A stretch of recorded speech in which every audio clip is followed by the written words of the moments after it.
Melissa, the card isn't working. I can't get home like this. Fix it now, my husband shouted over the phone, stuck at the hotel. When I was in college, I lost my parents in an accident. I had to work several part-time jobs just to pay for school and struggled a lot.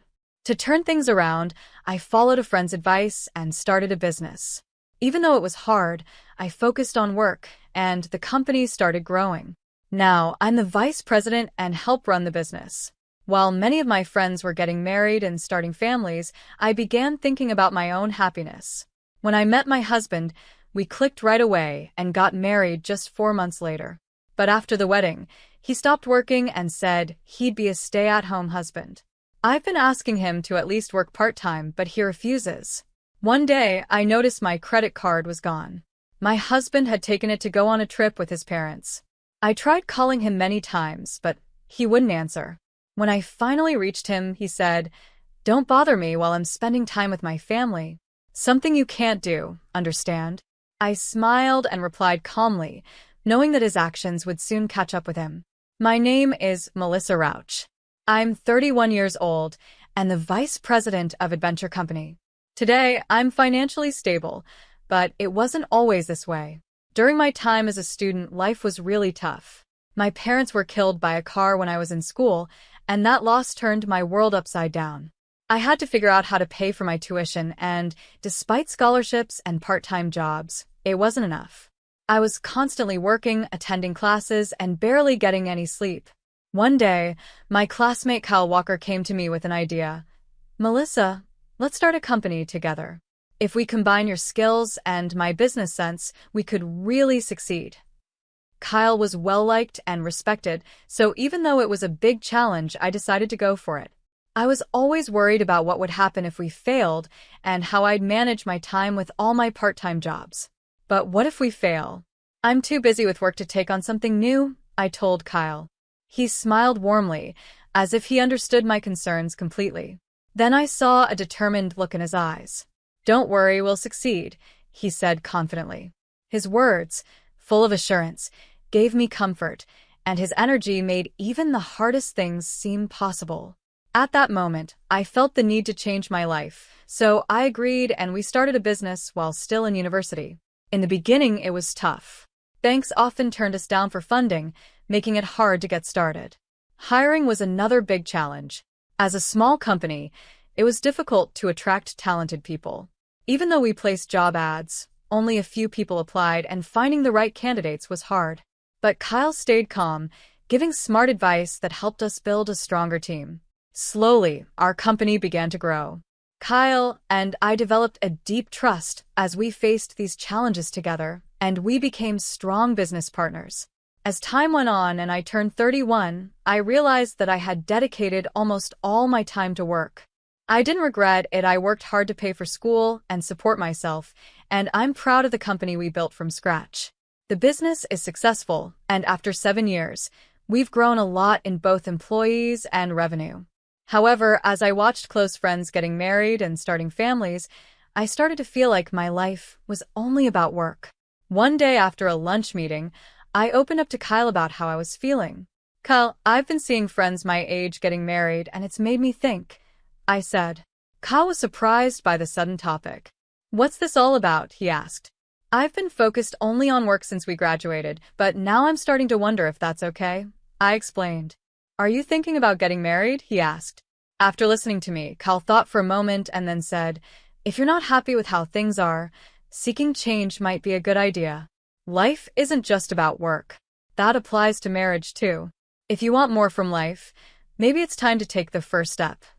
His words made me think more deeply about my life and the path I was on. For the first time, I started considering things outside of work, feeling encouraged by Kyle's advice. I decided to start looking for a partner, and a friend recommended a safe matchmaking app.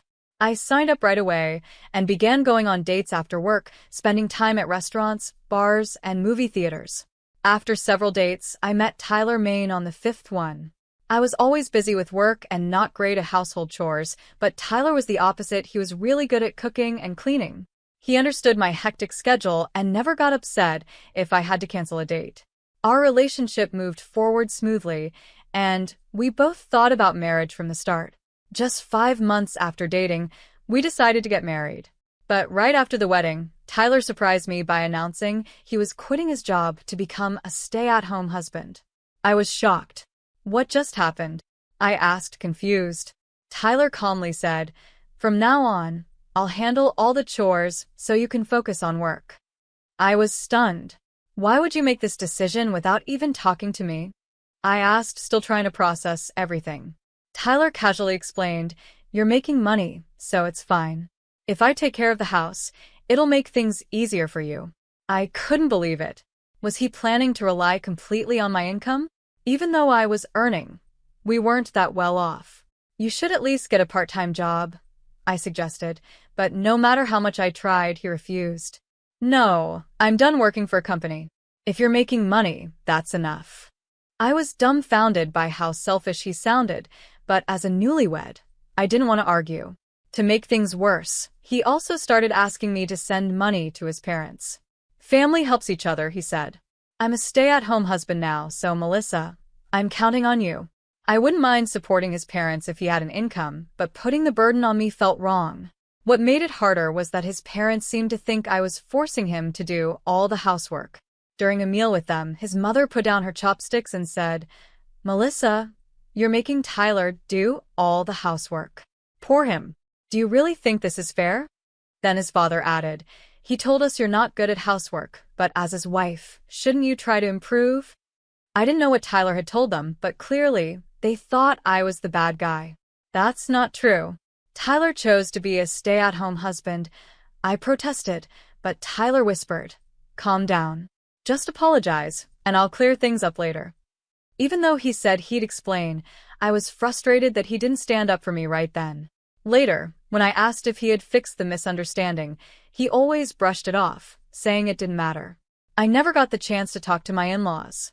I felt rejected by them and unsupported by my husband, which made me feel hopeless about our marriage. I even started thinking about divorce.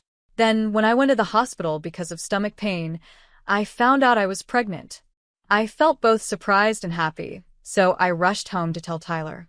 "Tyler, I'm pregnant," I told him. "Really? That's great," he said calmly, which confused me.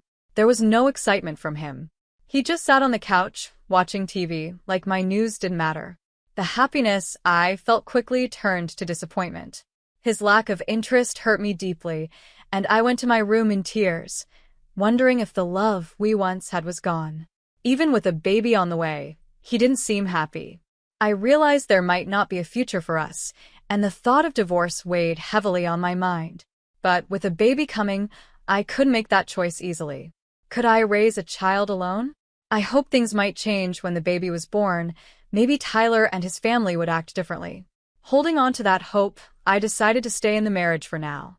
As time passed, I noticed a large charge on my credit card statement one day. I couldn't find my card in my wallet either. Had I lost it? Was it stolen or used by someone? Worried, I brought it up with Tyler. "Hey, I found a big charge on my card that I don't recognize. Could it be fraud? Should I call the credit card company?" I asked. To my shock, he said, "I used it. It's not fraud, so don't cancel it."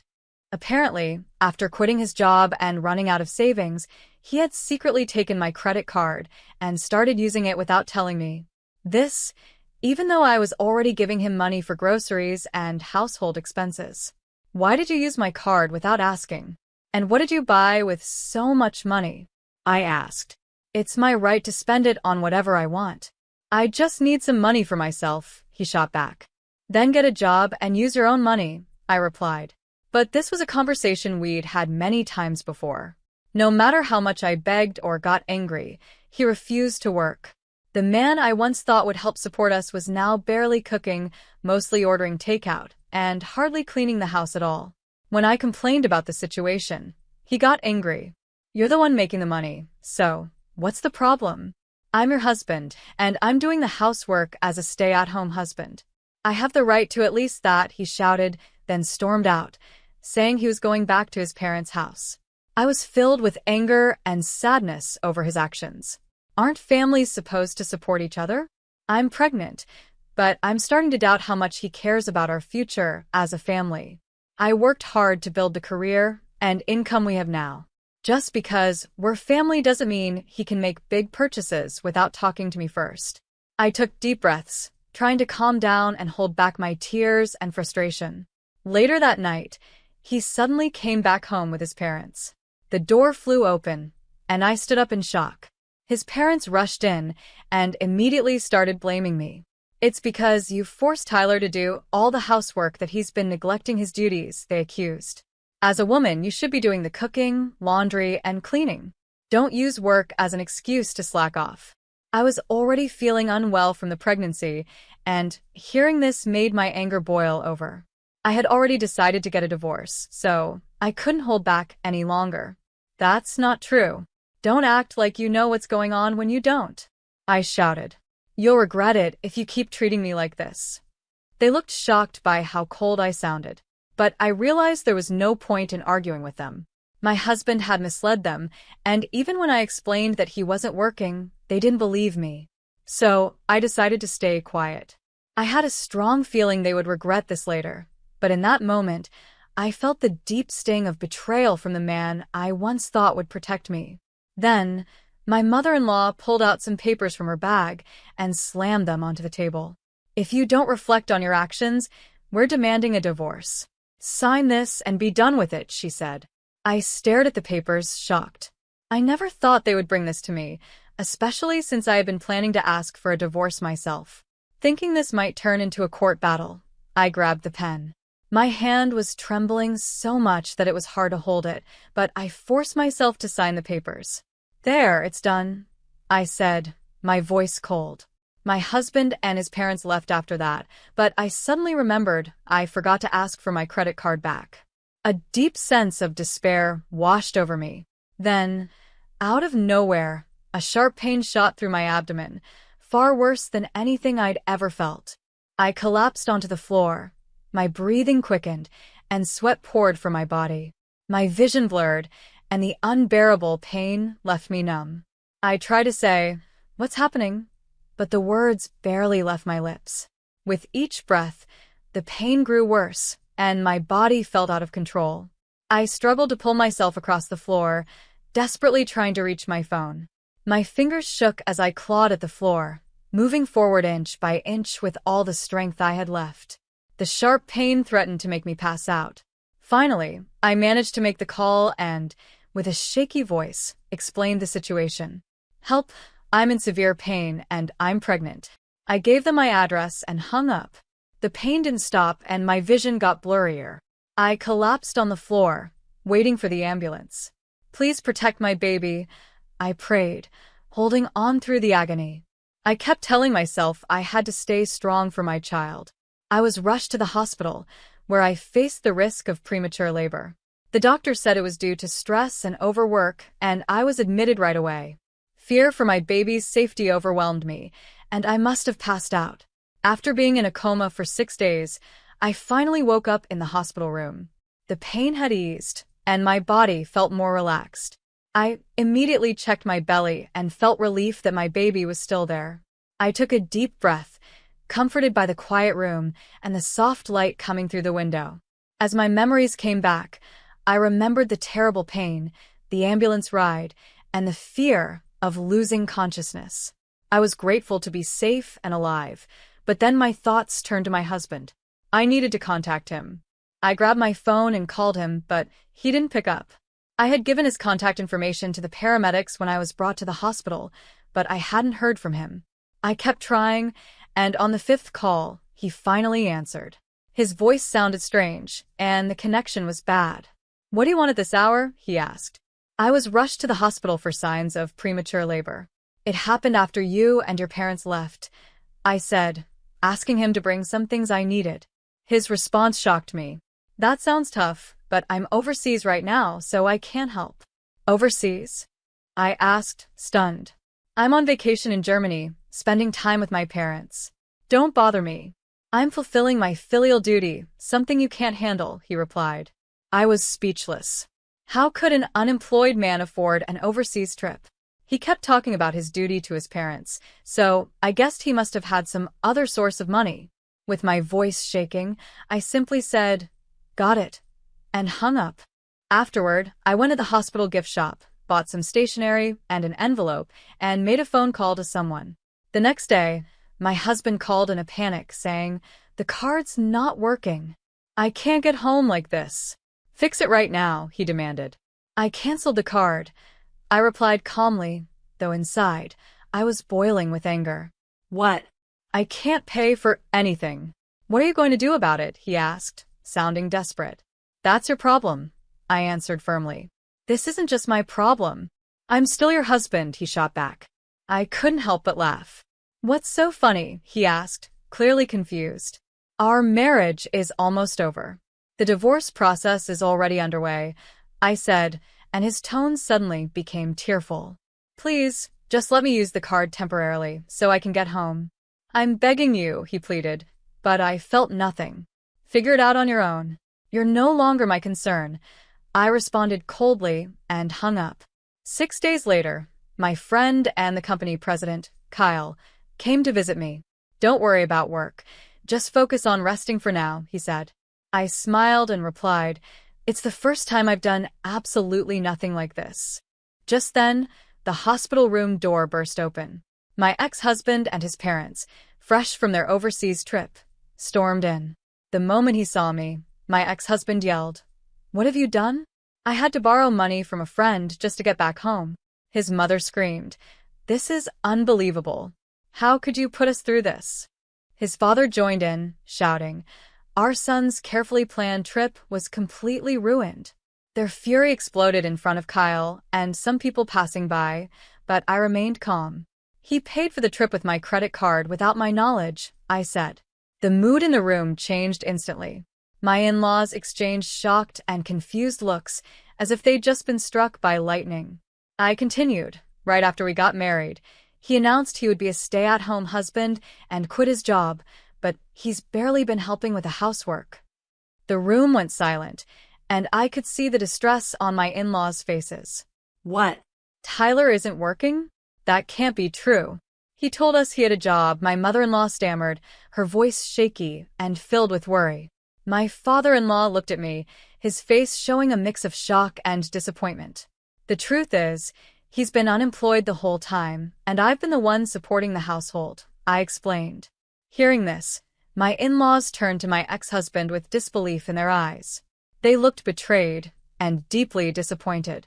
My mother-in-law pressed her lips tightly together, while my father-in-law clenched his fists in anger.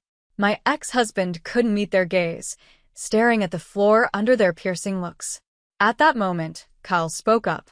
"Mr. and Mrs. Maine, I have something important to discuss with you." "I'm the CEO of the company where Melissa works," Kyle began. "Through our conversations, I've learned that Tyler has been unemployed and Melissa has been the one supporting the household financially."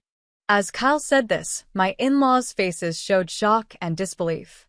He calmly handed them his business card and showed them the company's website. They took the card, their hands trembling as they looked at it. The truth was undeniable now, and their expressions turned to astonishment and confusion. "Our company is also a key client for a major project at Mr. Maine Workplace," Kyle continued. "But we cannot continue working with unreliable partners. This can't be happening. What will happen to the project?" "Tyler, how are you going to explain this?" my father-in-law stammered, barely able to speak. He looked crushed. My mother-in-law buried her head in her hands, pale and in disbelief. "How did it come to this?" she murmured. Tyler, now desperate, grabbed my hand tightly. "Melissa, please help me. I want to make things right," he pleaded, his eyes filled with fear and desperation. His hand trembled, but given how he had ignored me and done as he pleased in the past, I wasn't surprised to see him begging now. "It's too late. I can't forgive what you've done, and this is the end," I said firmly, pushing his hand away. "Please help me," he begged, dropping to his knees on the floor. At that moment, Kyle presented some important documents. "Can you still say the same thing after seeing this?" he asked. The papers revealed an investigation Kyle had quietly conducted into Tyler's actions. They showed how Tyler had lied about sending money to his parents and had been recklessly spending my income. I can't tolerate anyone hurting a valuable business partner, Kyle said, his voice calm but filled with resolve. I've already spoken with our lawyer. You should prepare to compensate. Kyle delivered this news with a polite but firm smile, leaving my ex-husband and his parents in shock. As I lay in my hospital bed, I felt an overwhelming sense of gratitude and relief for everything Kyle had done for me. Since that day, the stress has lifted. I recovered from the threat of premature labor and eventually gave birth to a healthy baby.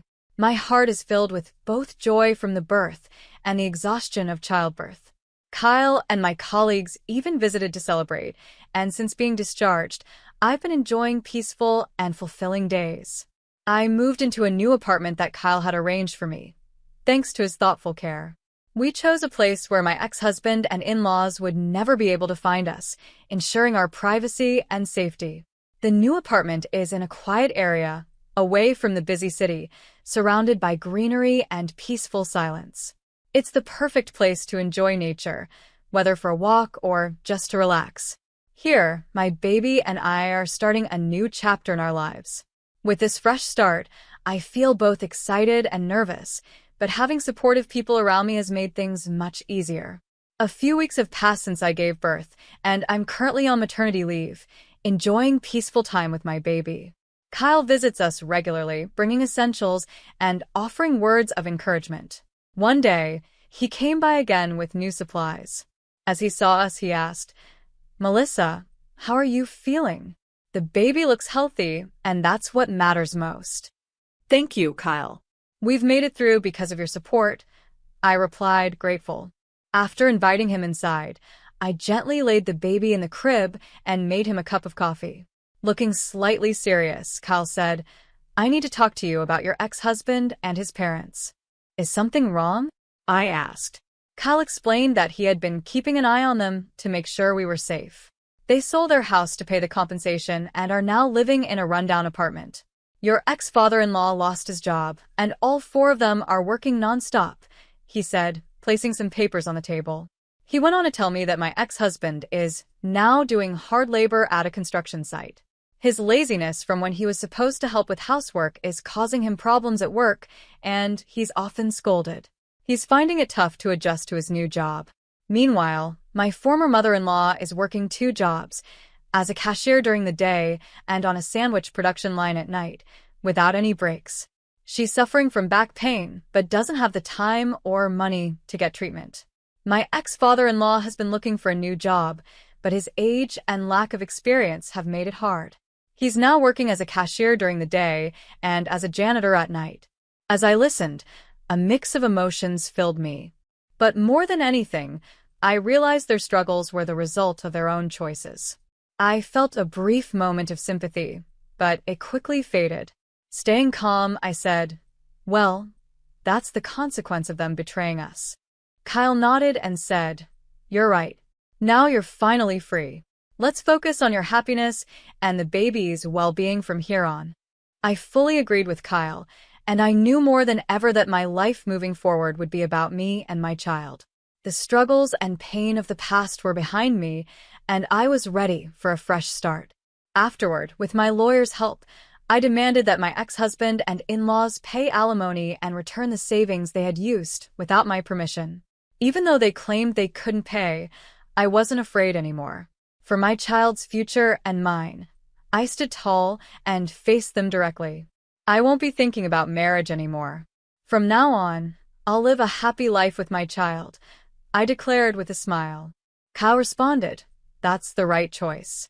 You're incredibly strong, and you deserve all the happiness coming your way." His encouraging words gave me even more confidence. Now, my future is all about finding happiness with my child. This fresh start is a big step forward for us both.